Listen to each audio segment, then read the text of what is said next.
है कि अब जो है कर्मचारी को डीए नहीं मिलेगा, टीए नहीं मिलेगा, एरियल नहीं मिलेगा और क्या बोलते पेंशन नहीं मिलेगी, सैलरी नहीं मिलेगी। कि मुख्यमंत्री जी कहते हैं कि बेशक आरटीजी का खतरा है लेकिन हम जो क्या करेंगे, हम जो है आर्थिक इस तंगी से उभरेंगे और क्या बोलते हैं हम डीए भी देंगे, हम एरियल भी देंगे, हम पेंशन भी देंगे, हम सैलरी भी देंगे और जो बचा हुआ बजट है हम वो भी देंगे। मेरी तो आपसे निवेदन है मैम, आपसे निवेदन है, गोबर के लिए नंबर दे रहे थे, बेलीराम को सच को पेंशन दे दो। 2 बेटियां हैं उनकी, दोनों की लोन लेके शादी की अभी। और ये बड़ी चिंता, और ये हंसने वाली बात नहीं है। आप लोग यहाँ पे माननीय सदन में बैठे हैं, कोई आदमी जिसने पूरी उम्र भर जो अपनी जिंदगी जो है सरकार की सेवा में लगाई है, आज बुढ़ापे में जो है उसको पेंशन के लिए कहीं कहीं घूमना पड़ रहा है और आप लोग हंस रहे हैं यहाँ पे। इसलिए हंसने आए हम विधानसभा में। ये है आपके कारनामे और ये आपको आईना दिखाया जा रहा है आज। और दीपराज जी, दीपराज आदरणीय अध्यक्ष, एक मिनट दीपराज जी, एक मिनट। मेरा आग्रह है आप सबसे, अगर कोई विषय लगता है आपको किसी ने किन्हीं शब्दों का प्रयोग कर दिया है या कुछ ऐसा विषय है जिस पर आप जो है कोई स्पष्टीकरण देना चाहते हैं, तो आपका जो अगला स्पीकर है you can touch that issue. Instead बीच से फिर बार बार उठने से मेरे ख्याल समय और ज्यादा लगेगा और we have to wind up this debate today. माननीय श्री दीपराज जी। आदरणीय अध्यक्ष महोदय, आपने मुझे 102 के अंतर्गत जो ये सरकारी संकल्प पे जो चर्चा है इस पे पक्ष रखने का मौका दिया। एक मिनट, अब लंच की भी ब्रेक हो रहा है, क्या करना है फिर? बोलने दो सर, फिर उसके बाद कर लेना, 10 मिनट बुलवा दे। माननीय श्री दीपराज जी। अध्यक्ष महोदय, आपने मुझे बोलने का मौका दिया, उसके लिए आपका बहुत बहुत धन्यवाद। अध्यक्ष महोदय, ये मेरा चौथा वर्ष है इस विधानसभा में और इस चौथे वर्ष में मुझे 2 चीजें जो है नई इस सदन में मिली। एक पहली तो कि भाई इस बार मुख्यमंत्री जी ने व्यवस्था परिवर्तन का नाम नहीं लिया, नहीं तो 3 वर्षों से लगातार व्यवस्था परिवर्तन का नारा दिए जा रहे थे। और दूसरा, इस वर्ष जो है हमें संविधान जो है, जो मात्र हम तो केवल और जो लोकसभा में जो है टीवी में राहुल गांधी जी को पकड़े हुए देखा करते थे, इस बार हमने वो संविधान जो है हिमाचल प्रदेश की विधानसभा में भी देखा, जो कि एक बहुत बड़ी उपलब्धि है। लेकिन प्रश्न तो ये है कि जो संविधान लेकर जो विधानसभा में बैठे हैं, वो ऐसे संवैधानिक कुर्सी पर बैठते हुए प्रदेश में असत्य बोलते हैं, गुमराह करते हैं, रोना धोना करते हैं और प्रदेश में सनसनी फैलाते हैं। अध्यक्ष महोदय, इन्होंने जो है कई बार जो है संविधान की यहाँ पे धज्जियां उड़ाई। यहाँ पे कई एक अर्थशास्त्री हमारे कल एक बैठे थे, वो कह रहे थे कि किस तरह से जो है कांग्रेस जो है 50 सीटों से आज 100 में पहुंच गई है। हम 50 से 100 के आंकड़े की बात नहीं करते। अध्यक्ष महोदय, भारतीय जनता पार्टी 2 सीटों से आज लगातार तीसरी बार सत्ता में है और लगातार आगे भी लंबे समय तक सत्ता में रहने वाली है। अगर आप लोगों ने ये संविधान जो है पहले ढंग से पढ़ा होता तो आज आप लोगों की ये दुर्दशा नहीं होती। और मैं आपको बताऊं कि किस तरह से पिछले 3 साल के अपने कार्यकाल के कुप्रबंधन को आर्थिक आपदा का नारा देकर किस तरह से हिमाचल प्रदेश में आप लोगों ने सनसनी फैलाई। अध्यक्ष महोदय, जैसे ही 16 फाइनेंस की रिपोर्ट आती है, उसी समय हमारे यहाँ पे आत्मनिर्भर सत्ताधारी और आत्मनिर्भर बुद्धिजीवी, जो कि बुद्धिजीवी है ही नहीं आज यहाँ बैठे हुए, मेरा आपसे ये भी निवेदन है, कई बार हम कुछ अच्छी राय देते हैं तो उनको भी यहाँ पे बैठाने का कष्ट करें।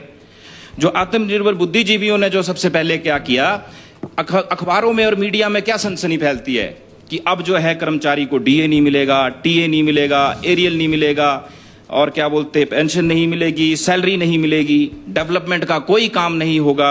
इसके बावजूद जो है हम लोगों को 6000 करोड़ की आवश्यकता होगी। ये 16 फाइनेंस जो आपके ही जो अधिकारी हैं, जो आत्मनिर्भर बुद्धिजीवी जो हैं, उनकी ये रिपोर्ट है।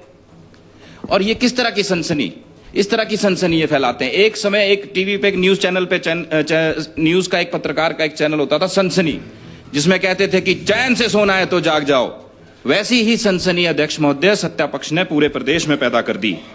और तो और, लेकिन कुछ दिनों बाद ही हम क्या देखते हैं कि मुख्यमंत्री जी कहते हैं कि बेशक आरटीजी का खतरा है लेकिन हम जो क्या करेंगे, हम जो है आर्थिक इस तंगी से उभरेंगे और क्या बोलते हैं हम डीए भी देंगे, हम एरियल भी देंगे, हम पेंशन भी देंगे, हम सैलरी भी देंगे और जो बचा हुआ बजट है हम वो भी देंगे। तो जो बात 15 दिन पहले कह रहे थे वो सत्य है, या फिर जो अब ये 15 दिन बाद आज ये बात कर रहे हैं वो बात सत्य है? ये इनकी कार्यप्रणाली पे, एक संवैधानिक कुर्सी पे बैठे हुए व्यक्ति पे जो है एक बड़ा प्रश्न चिन्ह खड़ा करता है हमें यहाँ पर अभी नेगी जी बड़ा इतिहास, आदरणीय नेगी जी जो है तो वो इतिहास की इतनी लंबी चौड़ी कहानी सुना रहे थे। अध्यक्ष महोदय, इतिहास सबने पढ़ा है, आंकड़े सबके पास है। आजकल तो टेक्नोलॉजी इतनी आगे बढ़ गई है कि चैट जीपीटी में या ग्रुप्स ऐप में कुछ भी डालो, सब कुछ ऑनलाइन उपलब्ध हो जाता है। तो हम लोग यहाँ पे इतिहास पढ़ने के लिए और इतिहास सुनाने के लिए एक दूसरे को नहीं आए हैं। हम सबको तो ये चाहिए कि हम सब जो है एक नया इतिहास बनाएं। और इतिहास किस तरह का इतिहास? वो इतिहास जो रोने धोने और गुमराह करने का नहीं है, जो आत्मनिर्भर होने का इतिहास हम बनाएं। आत्मनिर्भर कैसे होंगे अध्यक्ष महोदय? आत्मनिर्भर जो है वो डिसिप्लिन के साथ हुआ जाता है। सत्ता पक्ष का एम्बिशन ही बहुत बड़ा है। ये एम्बिशियस इतने हैं कि 3 साल से लगातार, हम तो पहली बार आए, हम तो बुजुर्गों से सीखेंगे। ये इतने एम्बिशंस इन्होंने बना दिए मुझे तो, और इनके बुद्धिजीवी, ये आत्मनिर्भर बुद्धिजीवी, ये तो सबसे बड़ा प्रश्न चिन्ह इन पे है। और हम आपस में एक दूसरे को बोली जा रहे हैं। और मुझे तो लगता है अध्यक्ष महोदय कि हमारे जो आदरणीय सत्ता पक्ष के आदरणीय मुख्यमंत्री जी भी आगे, मुख्यमंत्री जो है वो फिल्मों के बहुत ज्यादा शौकीन है। और मुझे तो लगता है ये अनिल कपूर जी के बहुत बड़े फैन हैं, क्योंकि जैसे ही सत्ता आई तो सत्ता आते ही जो है मुख्यमंत्री जी नायक फिल्म की भूमिका में आ गए। अब उससे हुआ क्या? इन्होंने जो है सबसे पहले हमारे को ये बताया कि हमने जो है सबसे पहले मिल्क सेस लगाया, वाटर ग्रीन एनर्जी की बात कही गई ग्रीन एनर्जी की बात कही गई। पिछले 3 वर्षों से लगातार जो है, सुनिए केवल भाई, यहाँ सेस की बात कर रहा हूं। पिछले बड़ी बात बता रहा हूं, पिछले 3 वर्षों से आपने हिमाचल प्रदेश में इस तरह का माहौल क्रिएट किया कि हिमाचल प्रदेश में विकास की गंगा और जमुना बह रही है, ऐसा प्रतीत हुआ। मेरे करसोग विधानसभा क्षेत्र में इतना विकास हुआ, इतनी सड़कों की जो आप घोषणाएं करके गए थे, जो गेस्ट हाउस बनाने को बोल के गए थे, कभी आओ वहां पे। कभी जो हमारी ITI की बिल्डिंग थी, कभी आओ वहां पे 20 नहीं, वहां 2000 बच्चे पढ़ रहे हैं। ये था आपका क्या बोलते हैं नायक फिल्म की भूमिका। ये भूमिका हिमाचल तक नहीं रुकी अध्यक्ष महोदय। आदरणीय मुख्यमंत्री जी ने राजस्थान चुनाव होता है, राजस्थान में जाकर हिमाचल प्रदेश की उपलब्धियां बताई। इन्होंने बताया कि किस तरह से आज हिमाचल जो है वो सशक्त हो गया है, स्टार्टअप शुरू हो गए हैं, हमने पता नहीं किस किस तरह के कर लगाकर हिमाचल प्रदेश की आय बढ़ा दी है, हम तो आत्मनिर्भर हो गए हैं भाई। और इसी आत्मनिर्भरता को आगे ले चलते हुए 2032 में हम देश के जो है सर्वप्रथम आय वाले जो है राज्य बन जाएंगे। वो तो आत्मनिर्भर था ना सर, विकसित तो आप 32 में बना रहे थे, 10 साल की बनाई थी ना आपने प्लानिंग अपनी। चलो हाँ, सबसे अमीर, ये जो एम्बिशन है इनका सबसे अमीर वाला। तो ये राजस्थान में नहीं रुका, ये बिहार भी पहुंचे। बिहार में भी इन्होंने गुणगान में कोई कमी नहीं छोड़ी, हरियाणा में भी इन्होंने कोई कमी नहीं छोड़ी, हमारे पड़ोसियों को भी बरगलाने में कोई कमी नहीं छोड़ी।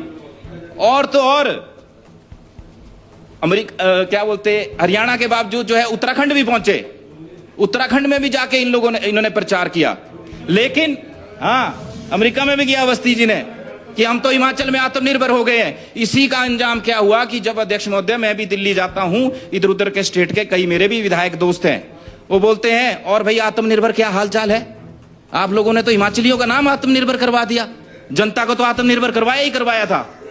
लेकिन अनिल कपूर जी की नायक फिल्म से ज्यादा प्रेरित अध्यक्ष महोदय, सुन लीजिए, अभी आइए इस लाइन पे, अनिल कपूर जी की सुनो तो सही, थोड़ा मजा तो लो। अनिल कपूर जी की नायक फिल्म से तो प्रेरित है ही है, लेकिन उससे ज्यादा प्रेरित ये लोग अनिल कपूर जी की मिस्टर इंडिया मूवी से हैं। अध्यक्ष महोदय, मिस्टर इंडिया मूवी में अनिल कपूर जी के पास एक घड़ी होती है, उस घड़ी को जिसमें भी लगाते हैं वो गायब हो जाती है। 3 साल का जो इनका हवाई विकास, जो पूरे देश में इन्होंने गा गा के अपनी 10 गारंटियों की गाथा सुनाई और हिमाचल प्रदेश को विकसित बात करने की बात कही, जैसे ही RDG के थोड़े से पैसे की बात आई, वो जो है मिस्टर इंडिया वाली घड़ी पूरे हिमाचल प्रदेश के विकास को लगा दी गई। वो चश्मा आपको दिखेगा थोड़े टाइम बाद। और तो और ये इनकी मनोकामना है। और मैं आपको बताऊं कि मिस्टर इंडिया की तरह जो है थोड़े समय में हमारे अनिल कपूर के फैन साहब भी गायब हो जाएंगे। और तो और झूठा अर्थशास्त्र, मेरी तो आपसे निवेदन है मैम, आपसे निवेदन है, गोबर के लिए नंबर दे रहे थे, बेलीराम को सच को पेंशन दे दो। 2 बेटियां हैं उनकी, दोनों की लोन लेके शादी की अभी। और ये बड़ी चिंता, और ये हंसने वाली बात नहीं है। आप लोग यहाँ पे माननीय सदन में बैठे हैं, कोई आदमी जिसने पूरी उम्र भर जो अपनी जिंदगी जो है सरकार की सेवा में लगाई है, आज बुढ़ापे में जो है उसको पेंशन के लिए कहीं कहीं घूमना पड़ रहा है। और आप लोग हंस रहे हैं यहाँ पे, इसलिए हंसने आए हम विधानसभा में। ये है आपके कारनामे और ये आपको आईना दिखाया जा रहा है आज। और ओपीएस की पे भी आते हैं, आज सब पे आता हूं, रुक जाओ। Please, दूसरा please, please. अर्थशास्त्र क्या निकाला अध्यक्ष महोदय? हिमाचल आरडीजी का ही पार्ट है। हिमाचल प्रदेश की बात की जाती है, सेब की बात की जाती है। पता भी है कि पूरे देश में कितनी खपत है सेब की, कितना सेब लगता है पूरे देश के लिए। हिमाचल प्रदेश और जम्मू कश्मीर और उत्तराखंड मिलकर भी जो है देश की डिमांड पूरी नहीं कर सकते। अध्यक्ष महोदय 26 लाख मीट्रिक टन की डिमांड है पूरे देश की, जिसमें से 21 लाख मीट्रिक टन जो है हिमाचल प्रदेश, जम्मू कश्मीर और उत्तराखंड पैदा करता है। और पिछले 2 साल से सेबों की क्या हालत हो गई है हिमाचल प्रदेश में, इनके कुप्रबंधन की वजह से। जो इनकी कार्य प्रणाली है, जो दिशाहीन कार्य प्रणाली है, सिर्फ और सिर्फ उसकी वजह से। क्या एक जुमला बना दिया गया कि जो बचाओ, जो अमेरिका के लिए, अफगानिस्तान के लिए, न्यूजीलैंड के लिए जो सब्सिडी ऑस्ट्रेलिया के लिए दी गई, वो मात्र और मात्र सिर्फ और सिर्फ 5 लाख मीट्रिक टन के लिए दी गई है। सबके पास फोन है, आप लोग कभी देखा करो आंकड़े और रिपोर्ट्स को चेक किया करें सिर्फ। और उसमें से भी 3 लाख तक के लिए, अगले 3 वर्षों के लिए 3 लाख मीट्रिक टन जो है 85 रुपए प्लस 35 रुपए ये प्राइस रहेगा। और ये रिवाइज होगा 3 साल बाद। ये महान अर्थशास्त्री जी आज आए नहीं है, वो ऐसी ऐसी बातें कर रहे थे कल। और तो और हिमाचल प्रदेश में स्टार्टअप के नाम पे क्या हुआ?